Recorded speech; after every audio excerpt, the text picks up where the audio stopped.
Hi guys, എല്ലാവർക്കും നമസ്കാരമുണ്ട്. എന്തൊക്കെയുണ്ട് വിശേഷങ്ങൾ? സുഖമല്ല എല്ലാവർക്കും? ഇന്ന് ഞാൻ പറയാൻ പോകുന്നത് ഒരു കിടിലൻ ആക്ഷൻ ത്രില്ലർ സിനിമയുടെ സ്റ്റോറിയാണ്. The air force one. ആ പേര് നിങ്ങൾ കേട്ടിട്ടുണ്ടോ? അമേരിക്കൻ പ്രസിഡന്റിന്റെ ഔദ്യോഗിക വിമാനത്തിന്റെ പേരാണ് എയർഫോഴ്സ് വൺ. ഈ ലോകത്ത് കിട്ടാവുന്ന എല്ലാവിധ സെക്യൂരിറ്റിയും ആ വിമാനത്തിനകത്തുണ്ട്. കുറച്ച് ആളുകൾ ചേർന്ന് ആ വിമാനം റാഞ്ചാണ്. അതിനെ തുടർന്നുണ്ടാവുന്ന ത്രില്ലടിപ്പിക്കുന്ന ചില നിമിഷങ്ങളാണ് ഈ സിനിമയിൽ പറയുന്നത്. നിങ്ങൾ ഒരു ആക്ഷൻ ത്രില്ലർ പ്രേമിയാണെങ്കിൽ തീർച്ചയായിട്ടും നിങ്ങൾക്ക് ഇത് ഇഷ്ടപ്പെടും. ഒന്ന് കണ്ടു നോക്കൂ.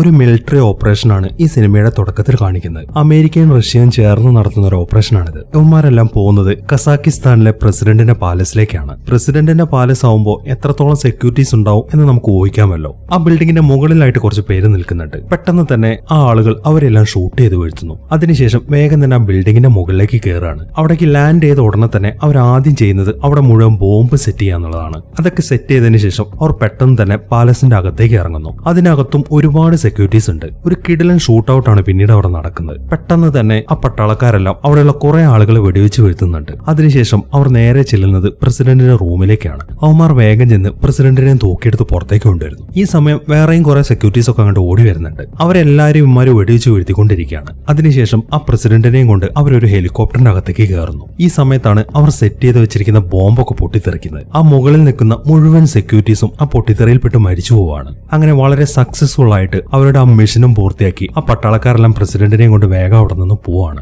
അങ്ങനെ 3 ആഴ്ചകൾ കഴിഞ്ഞു. മോസ്കോയിൽ ഒരു ഡിന്നർ പാർട്ടി നടന്നുകൊണ്ടിരിക്കുകയാണ്. റഷ്യയുടെ പ്രസിഡന്റാണ് സംസാരിച്ചുകൊണ്ടിരിക്കുന്നത്. റഷ്യയും അമേരിക്കയും കൂടെ നടത്തിയ ഓപ്പറേഷനിൽ അവർ പിടിച്ചുകൊണ്ട് വന്നിരിക്കുന്നത് ഇവാൻ റാഡക് എന്നു പേരുള്ള ഒരു ഏകാധിപതിയാണ്. അയാൾ കാരണം ഒരുപാട് ആളുകൾ മരിച്ചിട്ടുണ്ട്. അതുകൊണ്ട് തന്നെ അയാളെ പിടിച്ചതിൽ നമുക്കിത് അഭിമാനിക്കാവുന്ന നിമിഷങ്ങളാണ്. ഈ ഒരു ഓപ്പറേഷന്റെ മാസ്റ്റർ ബ്രെയിൻ എന്ന് പറയുന്നത് അമേരിക്കൻ പ്രസിഡന്റാണ്. 2 വാക്കുകൾ പറയാൻ ഞാൻ അദ്ദേഹത്തിനെ സ്റ്റേജിലേക്ക് ക്ഷണിക്കുന്നു എന്നാണ് റഷ്യൻ പ്രസിഡന്റ് പറയുന്നത്. അങ്ങനെ പ്രസിഡന്റ് സംസാരിക്കാൻ തുടങ്ങി. എന്താണ് സംസാരിക്കേണ്ടതെന്നുള്ള കാര്യങ്ങളൊക്കെ അയാൾക്ക് നേരത്തെ എഴുതി കൊടുത്തിട്ടുണ്ട്. അതാണ് അവരുടെ പ്രോട്ടോകോൾ. പക്ഷെ ഈ സമയത്ത് പ്രസിഡന്റ് ആ കാര്യങ്ങളല്ല സംസാരിക്കുന്നത്. അയാൾക്ക് മനസ്സിൽ തോന്നിയ കാര്യങ്ങളാണ് അയാൾ പറഞ്ഞുകൊണ്ടിരിക്കുന്നത്. റഷ്യൻ പ്രസിഡന്റ് എന്നെ കൺഗ്രാജുലേറ്റ് ചെയ്തു. പക്ഷെ അതൊന്നും ഞാൻ അർഹിക്കുന്നില്ല.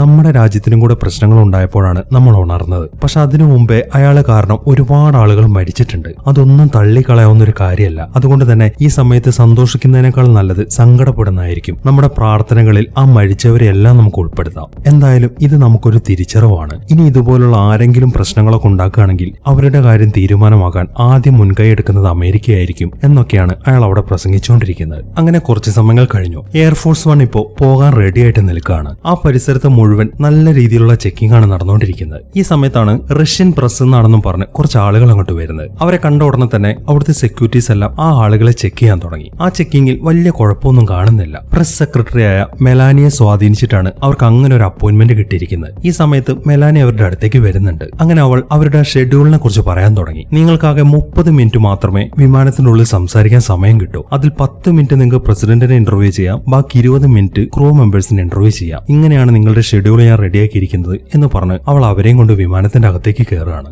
അതിനകത്ത് എത്തിയതിനു ശേഷം അവൾ അവരെയും കൊണ്ട് ആ വിമാനം മുഴുവൻ നടന്ന് കാണിക്കാൻ തുടങ്ങി. ന്യൂക്ലിയർ ബോംബ് ഇട്ടാൽ പോലും ഈ വിമാനത്തിന് ഒന്നും സംഭവിക്കത്തില്ല എന്നൊക്കെ അവൾ തള്ളി മറിക്കുന്നുണ്ട്. അതൊക്കെ കേട്ടോണ്ടാണ് അവർ മുന്നോട്ട് നടക്കുന്നത്. ഈ സമയത്താണ് ഗിബ്സ് എന്ന് പറയുന്ന ഒരു സ്റ്റാഫ് അങ്ങോട്ട് വരുന്നത്. പ്രസിഡന്റ് ഇവിടെ എത്തിയിട്ടുണ്ട്, നിങ്ങൾ എത്രയും പെട്ടെന്ന് സീറ്റിൽ ചെന്ന് ഇരിക്കേണ്ടതാണ് എന്നാണ് അയാൾ പറയുന്നത്. അങ്ങനെ പ്രസിഡന്റ് അവിടെ എത്തി. അവിടെ കുറെ ആളുകൾ നിൽക്കുന്നുണ്ട്. അവരെല്ലാവരും ഒന്ന് കൈ കാണിച്ചതിന് ശേഷം അയാൾ വേഗം വിമാനത്തിന്റെ അകത്തേക്ക് കയറുന്നു. അയാൾ കയറി കുറച്ച് സമയം കഴിയുമ്പോൾ അയാളുടെ വൈഫായ മാർഷലും മകളായ ആലീസും അങ്ങോട്ട് വരുന്നുണ്ട്. അവരും വേഗം തന്നെ വിമാനത്തിന്റെ അകത്തേക്ക് കയറുകയാണ്. അങ്ങനെ കാര്യങ്ങളെല്ലാം റെഡിയാക്കി പെട്ടെന്ന് തന്നെ എയർഫോഴ്സ് വൺ ആകാശത്തേക്ക് പറന്നുവരുന്നു. അങ്ങനെ കുറച്ച് സമയങ്ങൾ കഴിഞ്ഞു. പ്രസിഡന്റും കൂട്ടരും ഇപ്പോഴൊരു കോൺഫറൻസിലാണ്. ഇതേ സമയം തന്നെ നമ്മൾ നേരത്തെ കണ്ട ഗിബ്സ് എന്ന് പറയുന്ന ആളുണ്ടല്ലോ, അയാൾ അവിടേക്ക് കറങ്ങി നടക്കുന്നുണ്ട്. അയാൾ നേരെ ചെല്ലുന്നത് അവിടെ ആയുധങ്ങളൊക്കെ സെറ്റ് ചെയ്ത് വെച്ചിരിക്കുന്ന റൂമിലേക്കാണ്. അവിടെ എത്തിക്കഴിഞ്ഞ ഉടനെ തന്നെ അയാൾ ഒരു തോക്കെടുത്ത് അവിടെ ഇരിക്കുന്ന 3 പേരെ വെടിവെച്ച് കൊല്ലുന്നു. മറ്റേ സൈലൻസർ വെച്ച തോക്കായിട്ടാണ് വെടിവെച്ചത്. അതുകൊണ്ട് തന്നെ ശബ്ദമൊന്നും പുറത്തേക്ക് കേട്ടിട്ടില്ല. അങ്ങനെ അവരെ കൊന്ന് അയാൾ ആയുധങ്ങളൊക്കെ വെച്ചിരിക്കുന്ന ലോക്കർ ഓപ്പൺ ആക്കുന്നു. അതിനുശേഷം അവിടെ നിന്ന് ഒരു സ്മോക്ക് ഗ്രനേഡ് എടുത്ത് ആ പാസഞ്ചർ ഇരിക്കുന്ന ഹാളിലേക്കാണ് അയാൾ ഇടുന്നത്. അതൊരു സിഗ്നൽ ആയിരുന്നു. നേരത്തെ ആ റഷ്യൻ പ്രസിൽ നിന്നാണെന്ന് പറഞ്ഞ് കുറച്ച് ആളുകൾ അങ്ങോട്ട് വന്നില്ലായിരുന്നു. അവരാണ് വില്ലന്മാർ. ആ സ്മോക്ക് കണ്ടപ്പോൾ തന്നെ അവരെല്ലാവരും കൂടെ പെട്ടെന്ന് എഴുന്നേറ്റ് അവിടെ നിന്ന് നടക്കാൻ തുടങ്ങി. അവർ നേരെ ചെല്ലുന്നത് ആ ആയുധങ്ങൾ ഇരിക്കുന്ന സ്ഥലത്തേക്കാണ്. വേഗം തന്നെ എല്ലാവരും അവിടെ നിന്ന് ഓരോ തോക്കെടുക്കുന്നു. അതിനുശേഷം അവിടെ മൊത്തം ഷൂട്ട് ചെയ്യാൻ തുടങ്ങി. കുറെ ആളുകൾ രണ്ടുപേരും മരിച്ചു വീഴുന്നുണ്ട്. ബാക്കിയുള്ളവരൊക്കെ ഉറക്കെ നിലവിളിച്ചുകൊണ്ട് അങ്ങോട്ടും ഇങ്ങോട്ടും ഓടിക്കൊണ്ടിരിക്കുകയാണ്. അതിനിടയിൽ ഒരാളാണെന്നുണ്ടെങ്കിൽ നേരെ കോക്പിറ്റിലേക്ക് വിളിച്ചിട്ട് പൈലറ്റിനെ കാര്യങ്ങൾ അറിയിക്കുന്നുണ്ട്. ഇതേ സമയം രണ്ടാളുകൾ പ്രസിഡന്റിന്റെ അടുത്തേക്ക് ഓടിച്ചെല്ലുന്നു. അതിനുശേഷം പ്രശ്നമാണെന്നും പറഞ്ഞ് പുള്ളിയെ സേഫ് ആക്കാൻ വേണ്ടി താഴേക്കാണ് ഓടുന്നത്. താഴെയാണ് എസ്കേപ്പ് പോഡ് ഉള്ളത്. ഈ എസ്കേപ്പ് പോഡ് എന്ന് പറയുന്നത് പ്രസിഡന്റിനെ രക്ഷപ്പെടാൻ വേണ്ടി മാത്രമുള്ളതാണ്. അവരങ്ങോട്ട് പോകുന്നത് കാണുമ്പോൾ ആ വില്ലന്മാരും അങ്ങോട്ട് ഓടി വരുന്നുണ്ട്. പക്ഷെ അവരവിടെ എത്തുമ്പോഴേക്കും അവർ രണ്ടുപേരും ചേർന്ന് പ്രസിഡന്റിനെ ആ എസ്കേപ്പ് പോഡ് ഇരിക്കുന്ന റൂമിന്റെ ഉള്ളിലേക്ക് ആക്കുന്നു. അതോടൊപ്പം തന്നെ അതിലൊരാൾ വെടിയേറ്റ് വീഴുന്നുണ്ട്. അങ്ങനെ വീണ്ടും അവിടെ ഷൂട്ട് ഔട്ട് നടന്നുകൊണ്ടിരിക്കുകയാണ്. പെട്ടെന്ന് തന്നെ ആ വില്ലന്മാർ അയാളെയും ഷൂട്ട് ചെയ്ത് വീഴ്ത്തുന്നു. അതിനുശേഷം ആ എസ്കേപ്പ് പോഡ് ഇരിക്കുന്ന വാതിൽ തുറക്കാൻ തുടങ്ങി. അവർ നോക്കുമ്പോൾ ആ എസ്കേപ്പ് പോഡ് താഴേക്ക് പോകുന്നതാണ് കാണുന്നത്. അത് കണ്ട് ആകെ നിരാശയിൽ നിൽക്കാണ് അവർ. ആ എസ്കേപ്പ് പോഡിന് പാരച്യൂട്ട് ഉണ്ട്. അതുവഴിയാണ് അത് സേഫ് ആയിട്ട് ലാൻഡ് ചെയ്യുന്നത്. അങ്ങനെ സംഭവങ്ങൾ അറിയിച്ചതിനെ തുടർന്ന് കുറെ ജെറ്റ് വിമാനങ്ങൾ എയർഫോഴ്സ് വണ്ണിന്റെ പുറകെ പോകുന്നുണ്ട്. അവരെല്ലാവരും ഇപ്പോൾ ഒരു സെക്യൂരിറ്റി ആയിട്ട് ആ വിമാനത്തിന്റെ കൂടെ തന്നെ പറന്നുപോയിക്കൊണ്ടിരിക്കുകയാണ്. അങ്ങനെ വിമാനത്തിന് ഒരു എയർപോർട്ടിൽ ഇറങ്ങാൻ പെർമിഷൻ കിട്ടിയിട്ടുണ്ട്. അതിനുള്ള പ്രൊസീജിയർ ഒക്കെയാണ് ഇപ്പോൾ നടത്തിക്കൊണ്ടിരിക്കുന്നത്. അവർ ലാൻഡ് ചെയ്യാൻ പോവാണെന്ന് മനസ്സിലാവുമ്പോൾ രണ്ട് വില്ലന്മാർ നേരെ കോക്പിറ്റിലേക്ക് ഓടിച്ചെല്ലുന്നു. പക്ഷെ വാതിൽ തുറക്കാൻ സാധിക്കുന്നില്ല. അവരാണെങ്കിൽ അത് തല്ലി പൊളിക്കാൻ ശ്രമിച്ചുകൊണ്ടിരിക്കുകയാണ്.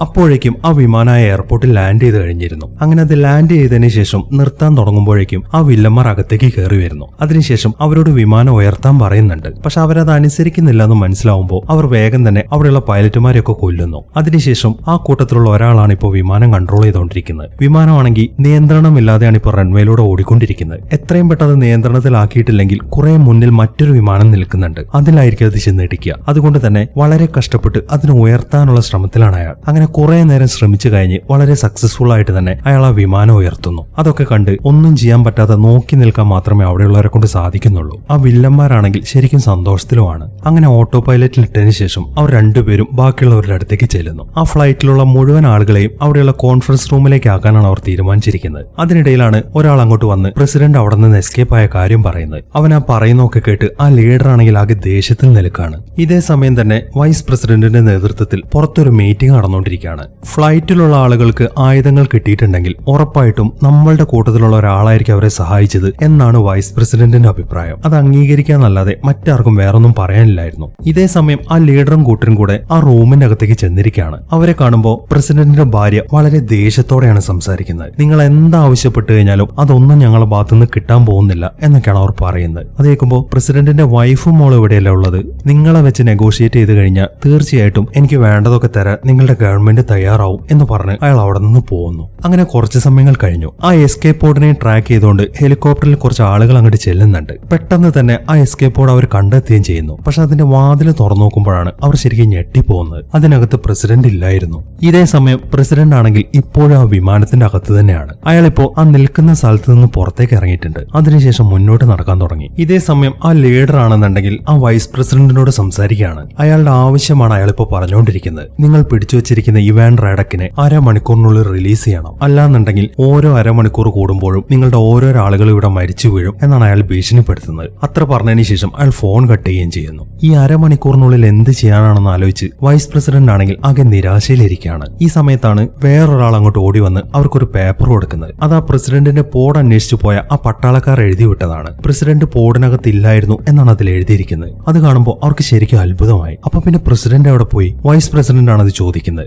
ഒരുപക്ഷെ അദ്ദേഹം മരിച്ചു പോയി കാണും എന്നാണ് അവിടെ നിൽക്കുന്ന ഒരാൾ പറയുന്നത്. ഈ സമയം പട്ടാള ജനറൽ സംസാരിക്കാൻ തുടങ്ങി. നിങ്ങൾ എന്തൊക്കെയാണ് ഈ പറയുന്നത്? കാണാതായെന്ന് വെച്ചിട്ട് അദ്ദേഹം മരിച്ചു എന്നാണ് അർത്ഥമാക്കേണ്ടത്. നിങ്ങൾക്ക് പ്രസിഡന്റിനെ കുറിച്ച് അറിയാഞ്ഞിട്ടാണ്. പണ്ട് വിയറ്റ്നാമിൽ ഒരു യുദ്ധം ഉണ്ടായപ്പോൾ ഹെലികോപ്റ്റർ റെസ്ക്യൂ ചെയ്യാൻ വരെ അയാൾ കൂടെ വന്നിട്ടുണ്ട്. അങ്ങനെയുള്ള ഒരാൾക്ക് തിരിച്ചും നന്നായിട്ട് ഫൈറ്റ് ചെയ്യാൻ അറിയാം. അതുകൊണ്ട് അദ്ദേഹം മരിച്ചു എന്നൊന്നും വിധി എഴുതണ്ട എന്നൊക്കെയാണ് അയാൾ പറയുന്നത്. ഇതേ സമയം പ്രസിഡന്റ് ആണെങ്കിൽ പാത്തും പതുങ്ങിയും അയാളുടെ ഓഫീസ് റൂമിലേക്ക് ചെന്നിരിക്കുകയാണ്. കോൺഫറൻസ് റൂമിലേക്ക് വിളിക്കാനാണ് അയാളുടെ ശ്രമം. പക്ഷെ അയാൾക്കിപ്പോ കണക്ഷൻ ഒന്നും കിട്ടുന്നില്ല. അതിനിടയിലാണ് അയാൾ ഒരു കാര്യം ശ്രദ്ധിക്കുന്നത്. എയർഫോഴ്സ് വണ്ണിന്റെ ചുറ്റുമായി ആ ജെറ്റ് വിമാനങ്ങൾ നിൽക്കുന്നുണ്ട്. അത് കാണുമ്പോൾ അയാൾക്ക് എന്തൊക്കെയോ ആശയങ്ങൾ തോന്നുന്നുണ്ട്. ഇതേ സമയം തന്നെ വൈസ് പ്രസിഡന്റും കൂട്ടരും ചർച്ചയിൽ തന്നെയാണ്. ആ റാഡക്കിനെ വിട്ടുകൊടുക്കാം എന്നാണ് വൈസ് പ്രസിഡന്റിന്റെ അഭിപ്രായം. പക്ഷെ അയാൾ അതിന് സമ്മതിക്കുന്നില്ല. അങ്ങനെ വിട്ടുകൊടുക്കാൻ പറ്റത്തില്ല. ആ ഫ്ലൈറ്റിൽ ഇപ്പോൾ 50 ആളുകളെ ഉള്ളൂ. ഈ റാഡക്കിനെ നമ്മൾ വിട്ടുകൊടുക്കുകയാണെന്നുണ്ടെങ്കിൽ 50,000 ആളുകളായിരിക്കും മരിക്കാൻ പോകുന്നത്. അതുകൊണ്ട് അത് നടക്കത്തില്ല എന്നാണ് അയാൾ പറയുന്നത്. പക്ഷെ വൈസ് പ്രസിഡന്റ് ആണെങ്കിൽ അതിന് സമ്മതിക്കുന്നില്ല. ഞാൻ എന്തായാലും റഷ്യൻ പ്രസിഡന്റിനെ ഒന്ന് വിളിക്കാൻ പോവാണ് എന്ന് പറഞ്ഞ് അവർ അവിടെ നിന്ന് പോകുന്നു. ഇതേ സമയം എന്തോ ഒരു ശബ്ദം കേട്ട് വില്ലന്മാരിൽ ഒരുത്തൻ അതിന്റെ പുറകെ പോവാണ്. അവൻ നടന്ന് ഒരു റൂമിന്റെ അകത്തേക്കാണ് ചെല്ലുന്നത്. അവൻ അവിടെ പരിശോധിക്കുന്നതിനിടയിലാണ് പെട്ടെന്ന് പ്രസിഡന്റ് അവന്റെ മുന്നിലേക്ക് വരുന്നത്.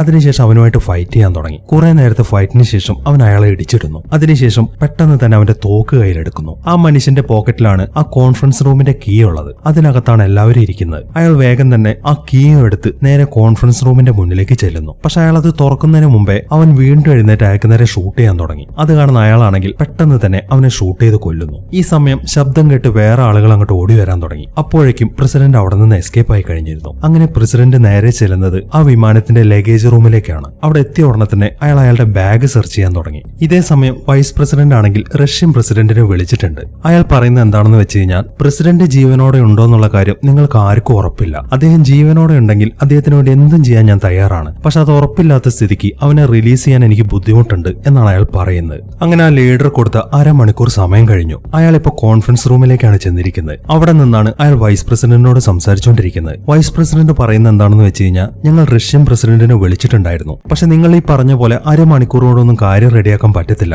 അതിന് ഞങ്ങൾക്ക് കുറച്ചുകൂടെ സമയം വേണം എന്നാണ് അവർ പറയുന്നത്. അത് കേൾക്കുന്ന ലീഡർ ആണെങ്കിൽ പെട്ടെന്ന് തന്നെ അവിടെ നിൽക്കുന്ന ഒരാളെ ഷൂട്ട് ചെയ്ത് വീഴ്ത്തുന്നു. അതിനുശേഷം വീണ്ടും വൈസ് പ്രസിഡന്റിനോട് സംസാരിക്കാൻ തുടങ്ങി. നിങ്ങളുടെ നാഷണൽ സെക്യൂരിറ്റി അഡ്വൈസറുടെ കാര്യം ഞാൻ തീർത്തിട്ടുണ്ട്. ഇനി നിങ്ങൾക്ക് അരമണിക്കൂർ കൂടെ സമയമുണ്ട്. അതിനുള്ളിൽ നിങ്ങൾ റാഡക്കിനെ റിലീസ് ചെയ്തിട്ടില്ല എന്നുണ്ടെങ്കിൽ വീണ്ടും ഒരാൾ കൂടെ മരിക്കും എന്ന് പറഞ്ഞ് അയാൾ ഫോൺ കട്ട് ചെയ്യുന്നു. അങ്ങനെ ഇത്തവണ അയാൾ അവിടെ നിന്ന് പോകുമ്പോൾ പ്രസിഡന്റിന്റെ വൈഫിനെയും മോളെയും കൂട്ടിയിട്ടാണ് അവിടെ നിന്ന് പോകുന്നത്. ഇതേ സമയം പ്രസിഡന്റ് ആണെങ്കിൽ ഇപ്പോഴും അയാളുടെ ബാഗ് തപ്പിക്കൊണ്ടിരിക്കുകയാണ്. അങ്ങനെ വേഗം തന്നെ അയാൾ അയാളുടെ ബാഗ് കണ്ടെടുക്കുന്നു. അതിനുള്ളിൽ ഒരു ഫോൺ ഇരിക്കുന്നുണ്ട്. അത് വെച്ചിട്ട് അയാൾ വൈറ്റ് ഹൌസിലേക്ക് വിളിക്കാൻ തുടങ്ങി. പക്ഷെ അയാൾക്ക് കറക്റ്റ് നമ്പർ അറിയത്തില്ല. അതുകൊണ്ട് തന്നെ ആദ്യം അവിടുത്തെ കോൾ സെന്ററിലേക്കാണ് അയാൾ വിളിക്കുന്നത്. വൈസ് പ്രസിഡന്റുമായിട്ട് കണക്ട് ചെയ്യാനാണ് അയാൾ പറയുന്നത്. പക്ഷെ ഇത് പ്രസിഡന്റ് ആണ് വിളിച്ചത് എന്ന കാര്യം ആ കോൾ സെന്ററിൽ വിശ്വസിക്കുന്നില്ല. കാരണം ഈ ഒരു നമ്പറിലേക്ക് പ്രസിഡന്റ് അങ്ങനെ വിളിക്കാറില്ല. അങ്ങനെയുള്ള കാരണങ്ങളാണ് അവൾ പറഞ്ഞുകൊണ്ടിരിക്കുന്നത്. അത് കേൾക്കുന്ന പ്രസിഡന്റ് ആണെങ്കിൽ ശരിക്കും ദേഷ്യമാണ് വരുന്നത്. എന്നാൽ നിങ്ങൾ ഒരു കാര്യം ചെയ്യും, എന്റെ ഈ ഫോൺ നമ്പർ ഒന്ന് ട്രേസ് ചെയ്ത് നോക്ക്, അപ്പൊ നിങ്ങൾക്ക് മനസ്സിലാവും എന്നാണ് പ്രസിഡന്റ് പറയുന്നത്. അത് കേട്ട ഉടനെ തന്നെ ആ ലേഡി ആണെങ്കിൽ ആ നമ്പർ ട്രേസ് ചെയ്യാൻ തുടങ്ങി. അത് പ്രസിഡന്റ് ആണെന്ന് മനസ്സിലാക്കിയപ്പോഴേക്കും ഒരു വില്ലൻ ആണെങ്കിൽ തോക്കും ചൂണ്ടി അയാളുടെ അടുത്തേക്ക് വന്നിട്ടുണ്ട്.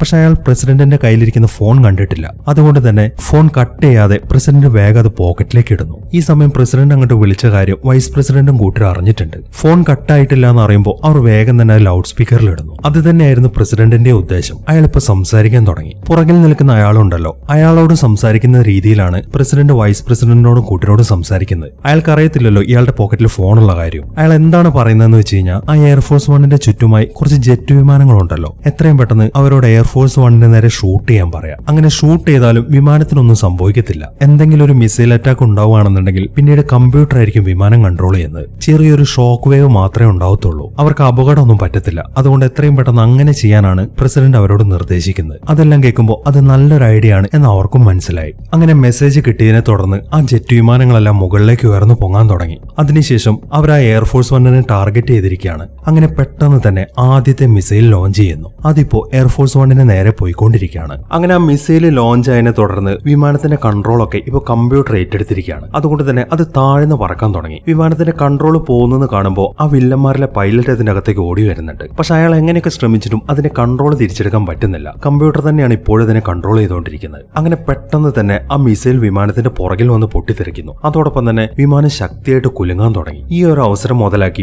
പ്രസിഡന്റ് ആണെങ്കിൽ ആ വില്ലനുമായിട്ട് ഫൈറ്റ് ചെയ്തുകൊണ്ടിരിക്കുകയാണ്. കുറെ നേരം ആ ഫൈറ്റ് നടക്കുന്നുണ്ട്. വൈറ്റ് ഹൌസിലുള്ള ആളുകൾക്കൊക്കെ ആ ഫൈറ്റിന്റെ ശബ്ദം ആ ഫോണിന്റെ സ്പീക്കർ കൂടെ കേൾക്കാൻ പറ്റുന്നുണ്ട്. അവരാണെങ്കിൽ ആകെ ടെൻഷൻ അടിച്ചിരിക്കുകയാണ്. അങ്ങനെ കുറെ നേരത്തെ ഫൈറ്റിന് ശേഷം പ്രസിഡന്റ് ആ വില്ലനെ കൊന്നു കളയുന്നു. അതിനുശേഷം വേഗം അവരോട് സംസാരിക്കാൻ തുടങ്ങി. പ്രസിഡന്റിന് കുഴപ്പമൊന്നും പറ്റിയിട്ടില്ല എന്ന് മനസ്സിലാവുമ്പോൾ അവർക്ക് എല്ലാവർക്കും സമാധാനമായി. അങ്ങനെ എന്തൊക്കെയാണ് സംഭവിക്കുന്നത് എന്നുള്ള കാര്യങ്ങളൊക്കെയാണ് പ്രസിഡന്റ് ചോദിക്കുന്നത്. അത് കേൾക്കുമ്പോൾ അവർ ഉണ്ടായ കാര്യങ്ങളെല്ലാം അയാളോട് പറയുന്നു. അവർക്ക് വേണ്ടത് റാഡക്കിനെയാണ്. എത്രയും പെട്ടെന്ന് അയാളെ റിലീസ് ചെയ്തിട്ടില്ല എന്നുണ്ടെങ്കിൽ ഓരോ അരമണിക്കൂർ കൂടുമ്പോൾ ഓരോ ആളുകൾ മരിക്കും. ഇപ്പൊ തന്നെ നമ്മളെ നാഷണൽ സെക്യൂരിറ്റി അവൻ കൊന്നിട്ടുണ്ട്. ഇനി എന്തായാലും അങ്ങനെയൊന്നും നടക്കാൻ ഞങ്ങൾക്ക് താല്പര്യമില്ല എന്നൊക്കെയാണ് വൈസ് പ്രസിഡന്റ് പറയുന്നത്. ഓക്കെ, നിങ്ങളുടെ പേടി എനിക്ക് മനസ്സിലായി. പക്ഷെ റാഡക്കിനെ അങ്ങനെ റിലീസ് ചെയ്യാൻ സാധിക്കത്തില്ല. ഇനി അയാളെ റിലീസ് ചെയ്താലും അതോടെ കാര്യങ്ങളൊന്നും അവസാനിക്കാനും പോകുന്നില്ല. അതുകൊണ്ട് നമുക്ക് വേറെ എന്തെങ്കിലും ഒരു പ്ലാൻ നോക്കാം. എന്തായാലും ഇതിപ്പോ ആകാശത്ത് നിൽക്കുന്നോണ്ട് നിങ്ങൾക്ക് റെസ്ക്യൂ മിഷൻ ഒന്നും ചെയ്യാൻ സാധിക്കത്തില്ലല്ലോ. അതുകൊണ്ട് ഞാൻ എങ്ങനെയെങ്കിലും ഇത് താഴെ ഇറക്കാൻ പറ്റുമോ നോക്കട്ടെ എന്നൊക്കെയാണ് പ്രസിഡന്റ് പറയുന്നത്. അങ്ങനെ ആ ഫൈറ്റർ ജെറ്റുകളെല്ലാം വീണ്ടും വിമാനത്തിന്റെ സെക്യൂരിറ്റിക്കായി അതിന്റെ പുറകെ തന്നെ പോയിക്കൊണ്ടിരിക്കുകയാണ്. ഇതേ സമയം ഒരു വില്ലനാണെന്നുണ്ടെങ്കിൽ താഴേക്ക് പോയ ആള് തിരിച്ചു വരാത്തോണ്ട്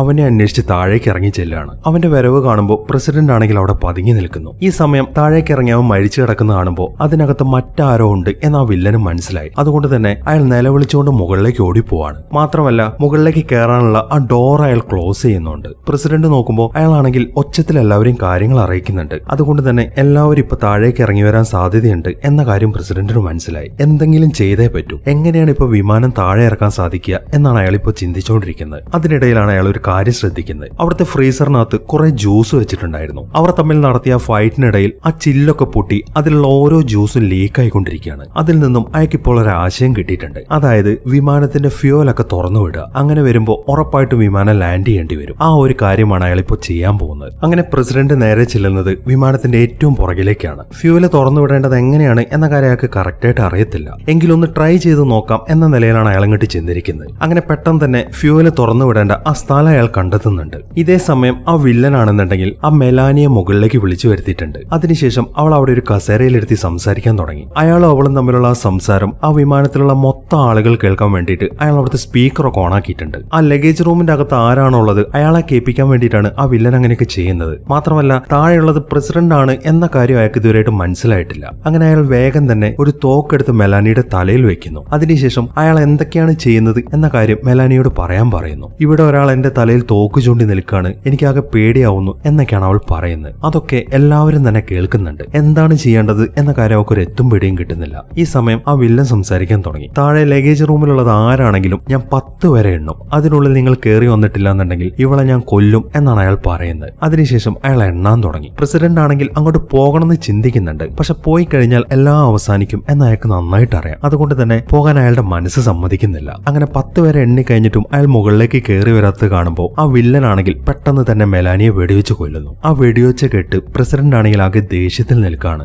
ഇതെല്ലാം കണ്ടുകൊണ്ട് പ്രസിഡന്റിന്റെ ഭാര്യയും മകളും അവളുടെ മുന്നിൽ തന്നെ ഇരിക്കുന്നുണ്ടായിരുന്നു. അവരും ശരിക്കും വിഷമിച്ചിരിക്കുകയാണ്. അങ്ങനെ മെലാനി മരിച്ചു. പക്ഷെ അതുകൊണ്ടൊന്നും പ്രസിഡന്റ് ഇതുവരെയായിട്ടും തളർന്നിട്ടില്ല. അയാൾ വേഗം തന്നെ ചെന്ന് ഒരു കത്തി എടുക്കുന്നു. അതിനുശേഷം അയാൾ വീണ്ടും ആ ഫ്യൂവല് തുറക്കുന്ന സ്ഥലത്തേക്ക് തന്നെയാണ് പോകുന്നത്. പക്ഷെ അയാൾക്ക് അത് എങ്ങനെയാണ് ചെയ്യേണ്ടതെന്ന് അറിയത്തില്ല. അതുകൊണ്ട് തന്നെ അയാൾ വേഗം ഫോണിൽ വിളിച്ച് സംസാരിക്കാൻ തുടങ്ങി. ഫ്യൂവല് തുറന്നിടാൻ അവിടെ ഒരു പ്രത്യേക സ്വിച്ച് ഒന്നുമില്ല. അവിടെ കുറച്ച് വയറ് കാണും. അതിൽ ചില വയറുകൾ പരസ്പരം ജോയിന്റ് ചെയ്യാണ് വേണ്ടത് എന്നാണ് അയാൾ പറയുന്നത്. അതിനുവേണ്ടി ആദ്യം ഒരു വയറ് കട്ട് ചെയ്യണം. അയാൾ അത് പറയുമ്പോൾ പ്രസിഡന്റ് ആണെങ്കിൽ പെട്ടെന്ന് തന്നെ ആ വയറ് കട്ട് ചെയ്യുകയും ചെയ്യുന്നു. അടുത്തതായിട്ട് അയാൾ പറയുന്നത് 2 കളറുള്ള വയറുകൾ ജോയിന്റ് ചെയ്യാനാണ്. പക്ഷെ അത് ഏത് കളറുകളാണെന്ന് പറയുമ്പോഴേക്കും പ്രസിഡന്റിന്റെ ഫോണിന്റെ ബാറ്ററി ഒക്കെ ഡൗൺ ആവാൻ തുടങ്ങി. പിന്നീട് അയാൾക്ക് സംസാരിക്കാൻ സാധിക്കുന്നില്ല. ഇനിയിപ്പോൾ അയാളുടെ മുമ്പിൽ ആകെ ഒരൊറ്റ വഴിയേ ഉള്ളൂ, കറക്കി കുത്തുക. അതുകൊണ്ട് തന്നെ അയാൾ വേഗം അയാൾക്ക് തോന്നിയ 2 വയറെടുത്ത് കണക്ട് ചെയ്യുന്നു. അത് കറക്റ്റ് ആയിരുന്നു. അയാൾ അത് കണക്ട് ചെയ്തോടൊപ്പം തന്നെ ആ വിമാനത്തിൽ നിന്ന് ഫ്യൂവലൊക്കെ പുറത്തേക്ക് പോകാൻ തുടങ്ങി. ഇതേ സമയം തന്നെ ആ പൈലറ്റും ലീഡറും ഫ്യൂവലൊക്കെ പുറത്തേക്ക് പോകുന്നത് കാണുന്നുണ്ട്. അത് ആ താഴെയുള്ളത് ആരാണോ അവന്റെ പണിയാണ് എന്ന കാര്യം അയാൾക്ക് മനസ്സിലായി. അതുകൊണ്ട് തന്നെ അവർ 2 പേരും ശരിക്കും ദേഷ്യത്തിലിരിക്കുകയാണ്. എത്രയും പെട്ടെന്ന് താഴേക്ക് പോയിട്ട് അത് റെഡി ആക്കിയിട്ടില്ല എന്നുണ്ടെങ്കിൽ വിമാനം ക്രാഷ് ആവും. അതുകൊണ്ട് തന്നെ ആ പൈലറ്റ് വേഗം വേറൊരാളെയും കൂട്ടി താഴേക്ക് പോകുന്നു.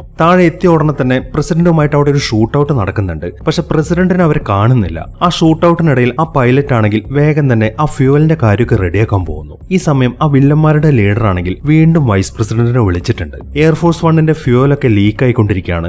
ഞാൻ ഇതിനെക്കുറിച്ച് പഠിച്ചപ്പോൾ ഈ വിമാനത്തിന് പ്രത്യേക ഒരു ഫെസിലിറ്റി ഉണ്ടെന്ന് മനസ്സിലായി. അതായത് ആകാശത്തിൽ വെച്ചിട്ട് തന്നെ ഇത് റീഫ്യൂവൽ ചെയ്യാൻ പറ്റും. അതുകൊണ്ട് എത്രയും പെട്ടെന്ന് ഇത് റീഫ്യൂവൽ ചെയ്യാനുള്ള ഏർപ്പാടുണ്ടാക്കണം എന്നാണ് അയാൾ പറയുന്നത്. അങ്ങനെ ചെയ്തിട്ടില്ല എന്നുണ്ടെങ്കിൽ ഓരോ മിനിറ്റിലും ഓരോ ആളുകളെ കൊല്ലും എന്നാണ് അയാളുടെ ഭീഷണി. അയാൾ അത് ചെയ്യും എന്ന കാര്യം വൈസ് പ്രസിഡന്റിന് നന്നായിട്ട് അറിയാം. അതുകൊണ്ട് തന്നെ റീഫ്യൂവൽ ചെയ്യാനുള്ള ഏർപ്പാടുണ്ടാക്കാം എന്ന് വൈസ് പ്രസിഡന്റ് സമ്മതിക്കുകയാണ്. അപ്പോഴേക്കും ആ ഫ്യൂവലൊക്കെ പുറത്തേക്ക് പോകുന്നത് ആ പൈലറ്റ് റെഡിയാക്കുകയും ചെയ്യുന്നു. അങ്ങനെ പെട്ടെന്ന് തന്നെ അവർ തിരിച്ച് മുകളിലേക്ക് തന്നെ കയറി വരികയാണ്. ഇതിനിടയിൽ മറ്റൊരു കാര്യം സംഭവിച്ചിട്ടുണ്ട്. അവരവിടെ ആ ഫ്യൂവലിന്റെ കാര്യങ്ങളൊക്കെ റെഡിയാക്കിക്കൊണ്ടിരിക്കുമ്പോൾ പ്രസിഡന്റ് മുകളിലേക്ക് കയറിയിട്ട് അവിടെയുള്ള ഒരു വില്ലനെ പിടിച്ചിട്ടുണ്ട്. അയാൾ ഇപ്പൊ അവനെയും കൊണ്ട് നേരെ ആ കോൺഫറൻസ് റൂമിലേക്കാണ് ചെല്ലുന്നത്. അങ്ങനെ പെട്ടെന്ന് തന്നെ അതിന്റെ വാതിൽ തുറന്ന് അയാൾ അകത്തേക്ക് കയറുന്നു. പ്രസിഡന്റ് ഇപ്പോഴും വിമാനത്തിലുണ്ട് എന്നുള്ള കാര്യം അവർക്ക് ഇപ്പോഴാണ് മനസ്സിലായത്. അതുകൊണ്ട് തന്നെ അവരാകെ അത്ഭുതപ്പെട്ട് നിൽക്കുകയാണ്. നമ്മുടെ ഗിബ്സ് അവിടെ നിൽക്കുന്നുണ്ട്. പ്രസിഡന്റ് അയാളുടെ കയ്യിലുള്ള തോക്കും മറ്റൊക്കെ കൊടുക്കുന്നത് അവന്റെ കയ്യിലാണ്. പക്ഷെ അവൻ ഈ ഒരു അവസരത്തിൽ ഒന്നും ചെയ്യാൻ സാധിക്കത്തില്ലല്ലോ. അങ്ങനെ പ്രസിഡന്റും അവരും ഇനി എന്തൊക്കെ ചെയ്യാൻ പറ്റും എന്നതിനെ കുറിച്ച് ഡിസ്കസ് ചെയ്യാൻ തുടങ്ങി. അവർ തിരിച്ചടിച്ചാലോ എന്നൊക്കെ പ്ലാൻ ചെയ്യുന്നുണ്ട്. പക്ഷെ പ്രസിഡന്റിന്റെ ഭാര്യയും മോളും ആ വില്ലന്റെ കയ്യിലാണ്. അതുകൊണ്ട് ആയുധങ്ങൾ ഉപയോഗിക്കുകയാണെന്നുണ്ടെങ്കിൽ അത് അവർക്ക് അപകടമാവാൻ സാധ്യതയുണ്ട്. അതുകൊണ്ട് ആ പ്ലാൻ അപ്പൊ തന്നെ അവർ വേണ്ടാന്ന് വെക്കാണ്.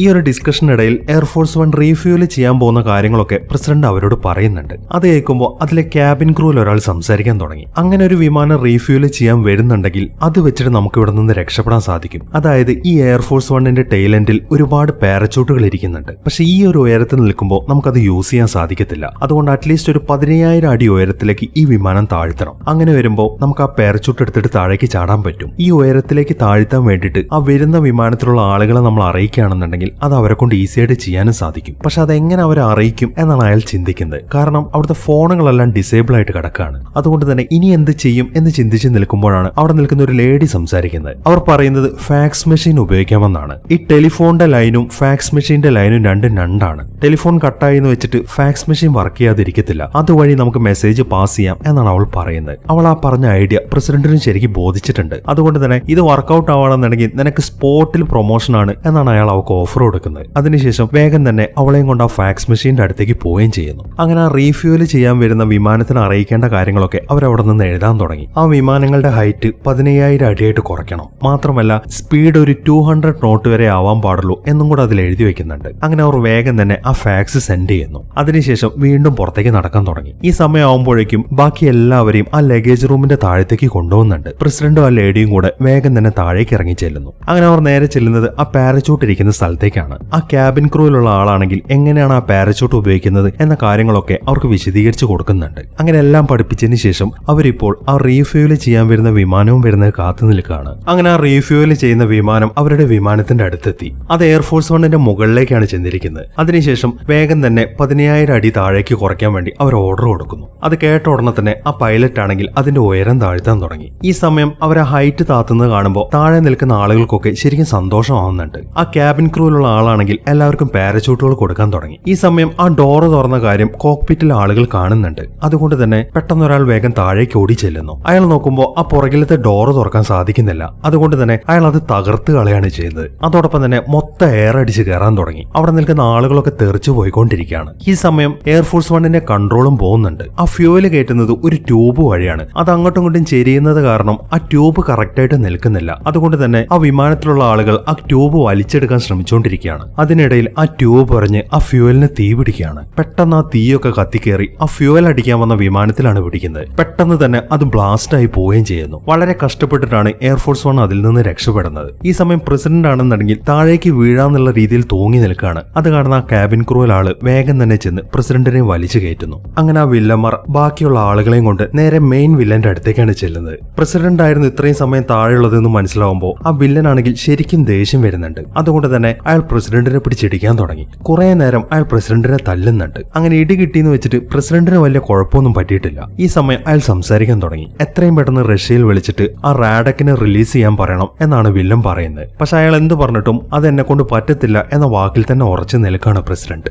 ഒരുപാട് ഉപദ്രവിച്ചിട്ടും അയാൾ അത് ചെയ്യുന്നില്ല എന്ന് കാണുമ്പോൾ ആ വില്ലൻ നേരെ ചെന്ന് അയാളുടെ മകളെ പിടിക്കുന്നു. അതിനുശേഷം അവളുടെ നെറ്റിയിൽ തോക്ക് ചൂണ്ടി സംസാരിക്കാൻ തുടങ്ങി. ഇനി താൻ അയാൾ പറയുന്നത് അനുസരിച്ചിട്ടില്ല എന്നുണ്ടെങ്കിൽ തന്റെ മകളുടെ കാര്യം തീരുമാനമാവും എന്ന് പ്രസിഡന്റിന് നന്നായിട്ട് അറിയാം. അതുകൊണ്ട് തന്നെ അയാൾ റഷ്യൻ പ്രസിഡന്റിനെ വിളിക്കാമെന്ന് സമ്മതിക്കുന്നു. അങ്ങനെ റഷ്യൻ പ്രസിഡന്റിന് ഒരു കോള് വരാണ്. എത്രയും പെട്ടെന്ന് ഇവാൻ റാഡക്കിനെ മോചിപ്പിക്കണം എന്നാണ് പ്രസിഡന്റ് പറയുന്നത്. പ്രസിഡന്റിന് വേണ്ടി എന്തും ചെയ്യാൻ അയാൾ റെഡിയാണ്. അതുകൊണ്ട് തന്നെ റാഡക്കിനെ റിലീസ് ചെയ്യാൻ വേണ്ടി അയാൾ ഓർഡർ ഇടുകയും ചെയ്യുന്നു. അങ്ങനെ ജയിലിൽ നിർദ്ദേശം കിട്ടിയതിനെ തുടർന്ന് 2 പോലീസുകാർ ചെന്ന് റാഡക്കിനെയും വിളിച്ചുകൊണ്ട് പുറത്തേക്ക് വന്നുകൊണ്ടിരിക്കുകയാണ്. അവിടെയുള്ള മുഴുവൻ ജയിൽ പുള്ളികളും അത് കണ്ട് കൈയടിക്കുന്നുണ്ട്. മാത്രമല്ല അവരെന്തൊക്കെയോ പാട്ടും പാടുന്നുണ്ട്. അങ്ങനെ റാഡക്കിനെ റിലീസ് ചെയ്ത വിവരം ഈ വില്ലനും അറിയുന്നുണ്ട്. അവർ സംസാരിക്കുന്നൊക്കെ ഫോൺ കേൾക്കുമ്പോൾ പ്രസിഡന്റ് അയാളോട് സംസാരിക്കാൻ തുടങ്ങി. അപ്പൊ നിങ്ങൾക്ക് വേണ്ട ആളെ കിട്ടിയല്ലോ, ഇനി ഞങ്ങളെ വെറുതെ വിട്ടൂടെ? ഇല്ല, നിങ്ങൾ അങ്ങനെ വെറുതെ വിടാൻ പറ്റത്തില്ല. എന്തായാലും നിങ്ങൾ ഞങ്ങളുടെ നാട്ടിലേക്ക് വാ. നിങ്ങൾ എന്ത് ചെയ്യണമെന്ന് റാഡക്ക് ഇനി തീരുമാനിച്ചോളും എന്നാണ് അയാൾ പറയുന്നത്. അത് കേൾക്കുന്ന പ്രസിഡന്റിനാണെങ്കിൽ ശരിക്കും ദേഷ്യമാണ് വരുന്നത്. നേരത്തെ നടന്ന ഫൈറ്റിനിടയിൽ അയാൾ ചെറിയൊരു കുപ്പിക്കഷ്ണം കയ്യിലെടുത്തിട്ടുണ്ട്. ഇനി എത്രയും പെട്ടെന്ന് രക്ഷപ്പെട്ടേ മതിയാവും എന്നൊക്കെ മനസ്സിലായി. അതുകൊണ്ട് തന്നെ അയാൾ ആ കുപ്പിച്ചില്ല് വെച്ചിട്ട് അയാളുടെ കയ്യിലെ കെട്ടുകളൊക്കെ പൊട്ടിക്കാൻ തുടങ്ങി. അങ്ങനെ പെട്ടെന്ന് തന്നെ അത് പൊട്ടിച്ച് അയാൾ വില്ലനോട് ഫൈറ്റ് ചെയ്യാൻ തുടങ്ങി. അങ്ങനെ ആ ഫൈറ്റിനിടയിൽ അയാൾ തോക്കെടുത്ത് അവിടെ ബാക്കിയുള്ള വില്ലന്മാരെയൊക്കെ ഷൂട്ട് ചെയ്ത് വീഴ്ത്തുന്നുണ്ട്.